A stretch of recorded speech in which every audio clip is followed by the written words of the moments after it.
Hello बच्चों, स्वागत है आप सभी का सबके किड्स पर। और आज की इस वीडियो में हम लोग कक्षा 5 की जो आपकी हिंदी की बुक है कलरव, उसका पाठ 4 पढ़ने वाले हैं, यानी लेसन 4 पढ़ने वाले हैं। यहाँ आपको लिखा हुआ दिखाई दे रहा होगा 4, तो ये पाठ 4 है यानी लेसन 4 है। लेसन 4 में आपकी एक कविता है, जिस कविता का टाइटल यानी शीर्षक है सरिता।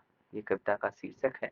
तो हम सबसे पहले इस कविता को पढ़ेंगे और इस कविता को पढ़ने के बाद इसके जो प्रश्न होंगे उनके उत्तर भी हम लोग करेंगे। तो आइए इस कविता को पढ़ें।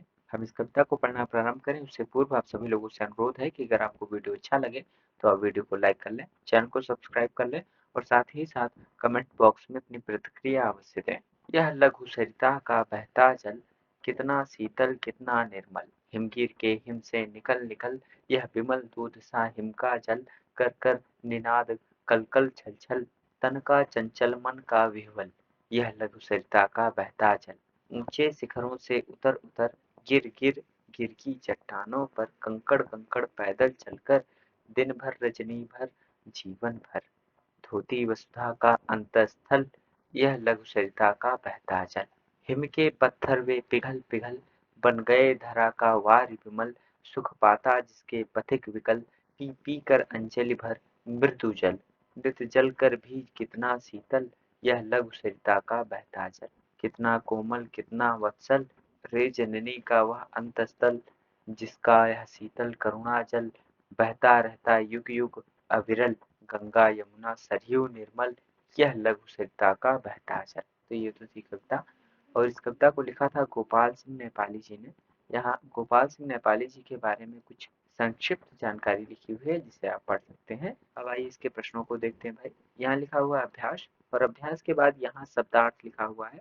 शब्दार्थ में ऐसे शब्द हैं जो कठिन शब्द हैं, जिनका मीनिंग आपको देखना है कि क्या होता है, तो वो मीनिंग आप यहाँ से ढूंढ सकते हैं। अब आइए इसके प्रश्नों को देखते हैं भाई। नंबर 1 करके प्रश्न है बोध प्रश्न, उत्तर लिखिए। का करके प्रश्न, सरिता का जल कहाँ से आता है, तो इसका उत्तर आप लोग लिखेंगे सरिता का जल पर्वत की ऊंची बर्फीली चोटियों से आता है। खा करके प्रश्न है, सरिता का जल रात दिन बहते हुए कौन सा कार्य करता है, तो इसका उत्तर आप लोग लिखेंगे सरिता का जल रात दिन बहते हुए पृथ्वी के धरातल को धोता रहता है। आगे देखिए मैं, गा करके प्रश्न है, पथिक सरिता के जल से किस प्रकार सुख पाता है, तो इसका उत्तर लिखिए पथिक सरिता का थोड़ा सा शीतल जल पीकर ही तृप्ति पा जाता है, सुखी होता है। गा करके प्रश्न है, कवि ने जननी के अंतस्थल को कोमल क्यों कहा है, तो इसका उत्तर आप लोग लिखेंगे धरती के भीतरी भाग यानी हृदय में जल के अजस्र स्रोत बहते हैं, अतः कवि ने जननी यानी धरती को कोमल कहा है।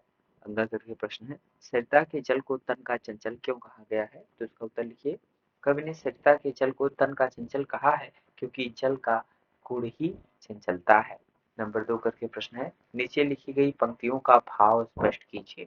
पहली पंक्ति है का करके, तन का चंचल मन का विह्वल, यह लघु सरिता का बहता जल। तो इसका भाव आप लोग लिखेंगे भाई, कवि कहता है कि जिस प्रकार कोई शरीर से चंचल और मन से व्याकुल बालक का व्यवहार होता है, उसी प्रकार इस नदी के जल का भी व्यवहार परिलक्षित हो रहा है। का करके प्रश्न है, दिन भर रजनी भर जीवन भर धोता वसुधा का अंतस्थ, तो इसका उत्तर आप लोग लिखिए भाई सरिता का जल पूरे दिन और रात जीवन पर्यंत धरती की सतह को धोता रहता है। गा करके पंक्ति है, नित जलकर भी कितना शीतल, यानी नदी का जल दिन भर सूरज की गर्मी में तपकर भी कितना ठंडा रहता है। गा करके है, बहता रहता युग युग अविरल, तो इसका मतलब है सरिता का जल युग युगांतर से बिना रुके बह रहा है। नंबर 3 करके प्रश्न है, सोच विचार बताइए क्या कारण है नदियों का जल उद्गम स्थल पर शुद्ध होता है जो आगे चलकर प्रदूषित हो जाता है। जहाँ से नदियाँ निकलती हैं वहाँ पे जल जो है शुद्ध होता है, और जब वो आगे बहकर जाती हैं तो वो प्रदूषित क्यों हो जाता है, तो इसका उत्तर आप लोग लिखिए ज्यादातर सभी बड़े शहर नदियों के किनारे ही बसे हैं। शहर का सारा गंदा पानी नालों से होकर नदियों में ही गिरता है, यही कारण है कि नदियों का पानी प्रदूषित हो जाता है। नंबर 4 करके प्रश्न है, भाषा के रंग। क करके प्रश्न, कल कल छल छल समान ध्वनि के शब्द हैं जिनका एक साथ दोहरा प्रयोग हुआ है, इससे भाषा में सुंदरता बढ़ी है। कविता में आए इस प्रकार के अन्य शब्द लिखिए, तो इसका उत्तर आप लोग लिख लेंगे भाई, दिन भर रजनी भर जीवन भर उतर उतर गिर गिर कंकड़ कंकड़ पिघल पिघल और युग युग। ख करके है, कविता की पंक्तियों के अंत में समान तुक वाले शब्द आए हैं, जैसे विकल, निकल, जल, छल। इसी प्रकार समान तुक वाले शब्दों के जोड़े बनाइए। आइए जोड़े बनाए भाई। इसका उत्तर आप लोग लिख लेंगे पिघल, विमल, वत्सल, अंतस्थल, उत्तर पर। ग करके प्रश्न है। कविता में सरिता के जल के अनेक विशेषण शब्दों का प्रयोग हुआ है, जैसे शीतल, निर्मल आदि। ऐसे ही 5 और विशेषण शब्दों को कविता से ढूंढकर लिखिए। इसमें लिख लेंगे तो इसका उत्तर आप लोग लिखेंगे चंचल, विमल, दूध सा, हिम का जल, मृदु जल, करुणा जल। अब अगला है घा करके प्रश्न। दो दो पर्यायवाची शब्द लिखिए। सरिता का दो पर्यायवाची शब्द इन्होंने खुद से लिखा है, नदी और तरंगड़ी करके। जल का आप लोग लिख लेंगे नीर और पानी। पर्वत का, तो पर्वत का आप लोग लिखेंगे पहाड़, गिरी। वसुधा, वसुधा का आप लोग लिख लेंगे पृथ्वी, धरा, धरती। पृथ्वी और धरा लिख लीजिएगा आप लोग। नंबर 5 करके है अनुमान और कल्पना। यदि नदियों का जल सूख जाए तो क्या होगा? इसका उत्तर आप लोग लिखिए भाई। नदियों का जल सूख जाने पर बहुत ही भयावह स्थिति का सामना करना पड़ेगा।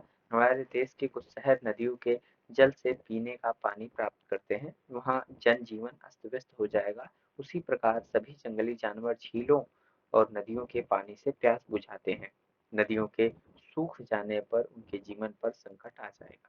नंबर 6 करके प्रश्न है तुम्हारी कलम से जल ही जीवन है। इस कथन के संबंध में अपने विचारों को 10 पंक्तियों में लिखिए। फिर से आप लोग जो है खुद कर लेंगे कि जल ही जीवन है। इस कथन के संबंध में आप 10 पंक्तियां स्वयं से लिख लेंगे। नंबर 7 करके है अब करने की बारी। का करके प्रश्न है कविता का अभ्यास कर प्रभावपूर्ण ढंग से कक्षा में सुनाइए। यानी कह रहा है जो कविता हम लोगों ने पढ़ी अभी सरिता शीर्षक से जो हमने कविता पढ़ी, इस कविता का अभ्यास कीजिए आप लोग और इसे जो है आप अपनी कक्षा में प्रभावपूर्ण ढंग से जा करके सुनाइए। खा करके प्रश्न है पहाड़ से निकलती हुई नदी का चित्र बनाइए। ऐसा फोटो बनाइए जिसमें पहाड़ से नदी निकल रही हो। गा करके प्रश्न है अपने क्षेत्र में बहने वाली नदियों के नाम लिखिए। यानी आप जिस क्षेत्र में रह रहे हैं उस क्षेत्र में कौन कौन सी नदियां बह रही हैं उनके नाम लिखिए। तो ये तीनों जो है आप खुद से कर लेंगे।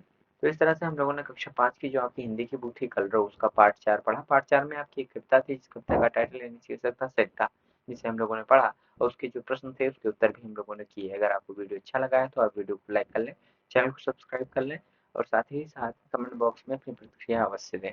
आप सभी लोगों का बहुत बहुत धन्यवाद एवं आभार।